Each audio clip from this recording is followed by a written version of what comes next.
Die Donau ist einer der berühmtesten und längsten Flüsse Europas. Sie fließt durch 10 Länder und hat eine lange Geschichte, die bis in die Antike zurückreicht. Die Donau ist ein wichtiger Fluss für die Natur, die Menschen und die Kultur in Europa.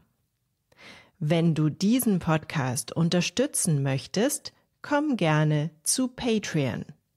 Da gibt es auch noch mehr Material. Aber jetzt lass uns einen genaueren Blick auf diesen faszinierenden Fluss werfen. Die Donau ist nach der Wolga der zweitlängste Fluss in Europa. Sie ist etwa 2850 Kilometer lang und beginnt in Deutschland im Schwarzwald. Dort in der Stadt Donaueschingen fließen 2 kleine Flüsse zusammen, die Brigach und die Breg. Aus ihrem Zusammenfluss entsteht die Donau. Von dort aus fließt sie durch viele verschiedene Länder wie Österreich, Ungarn, Kroatien, Serbien, Bulgarien und Rumänien, bis sie schließlich ins Schwarze Meer mündet. Besonders ist, dass die Donau durch so viele Länder fließt, insgesamt 10. Das sind Deutschland, Österreich, die Slowakei, Ungarn, Kroatien, Serbien, Bulgarien, Rumänien, Moldawien und die Ukraine. Kein anderer Fluss der Welt fließt durch so viele verschiedene Länder. Die Donau verbindet also ganz unterschiedliche Regionen, Sprachen und Kulturen miteinander. Die Donau hat eine lange Geschichte. Schon in der Antike war sie ein wichtiger Fluss. Die alten Römer nannten sie Danubius und nutzten sie als Grenze für ihr riesiges Reich. Die Römer bauten viele Städte entlang der Donau, darunter Vindobona, das heutige Wien.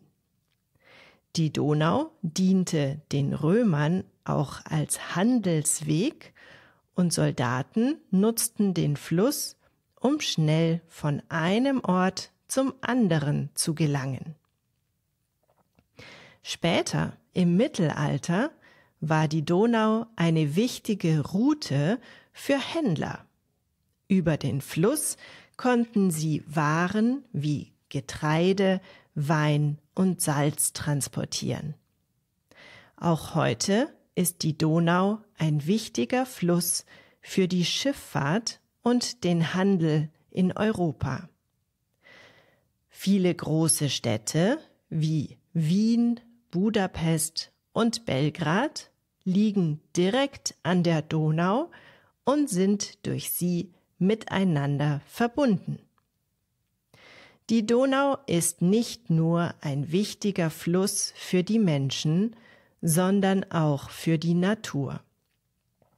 Entlang der Donau gibt es viele verschiedene Landschaften, Wälder, Wiesen, Sumpfgebiete und Auen. Viele Tiere leben hier, zum Beispiel Fische, Vögel und sogar Biber. In den Donauauen in Österreich und Ungarn findet man viele seltene Pflanzen und Tiere. Die Donauregion ist deshalb ein wichtiges Naturschutzgebiet. Besonders bekannt ist das Donaudelta in Rumänien. Hier, wo die Donau ins Schwarze Meer fließt, entsteht ein riesiges Delta. Das ist ein Gebiet, in dem der Fluss in viele kleine Flussarme und Seen aufgeteilt wird.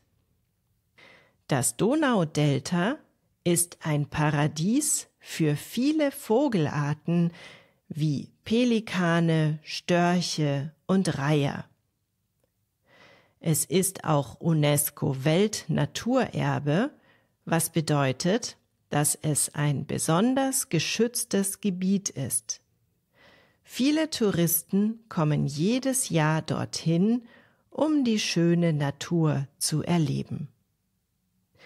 Vielleicht hast du schon einmal den Begriff die schöne blaue Donau gehört.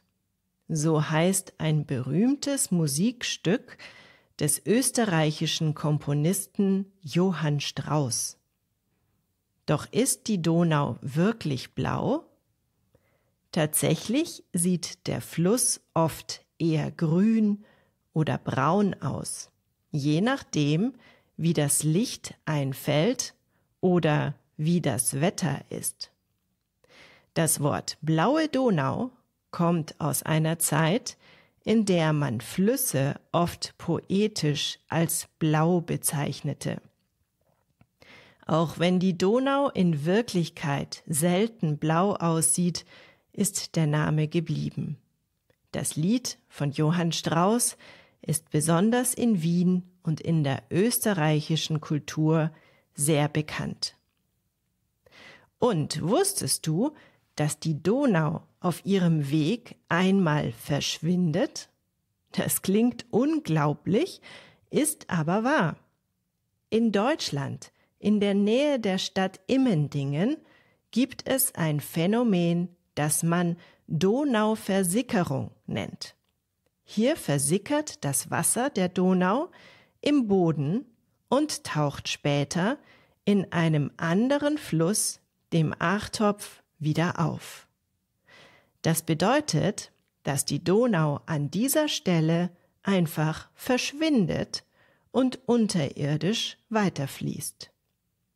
Besonders in trockenen Sommern kann es passieren, dass die Donau fast vollständig versickert.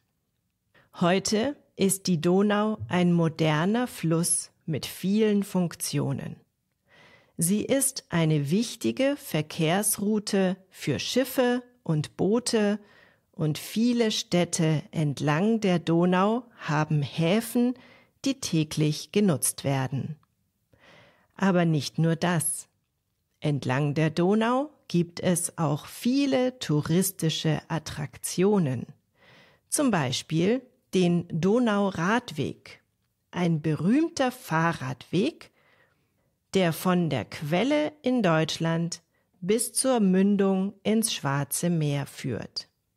Viele Menschen fahren jedes Jahr mit dem Fahrrad entlang der Donau. Leider taucht sie auch in den Nachrichten immer wieder auf, denn sie verursacht in vielen Orten auch Überschwemmungen. Die Bewohner müssen mit dieser Bedrohung leben. Auf der positiven Seite ist die Donau ein beliebter Fluss für Kreuzfahrten. Manche Schiffe fahren den ganzen Fluss hinunter, von Deutschland bis nach Rumänien. Dabei können die Passagiere viele Städte und Sehenswürdigkeiten entlang der Donau besichtigen, von Wien über Budapest bis nach Belgrad. So eine Kreuzfahrt habe ich zwar noch nicht gemacht, aber ich bin schon oft mit einem kleinen Schiff über die Donau gefahren, weil ein Teil meiner Familie aus einem kleinen Ort an der Donau stammt. Das war Slow German, der Podcast zum Deutschlernen mit Annik Rubens. Mehr gibt es auf www.slowgerman.com.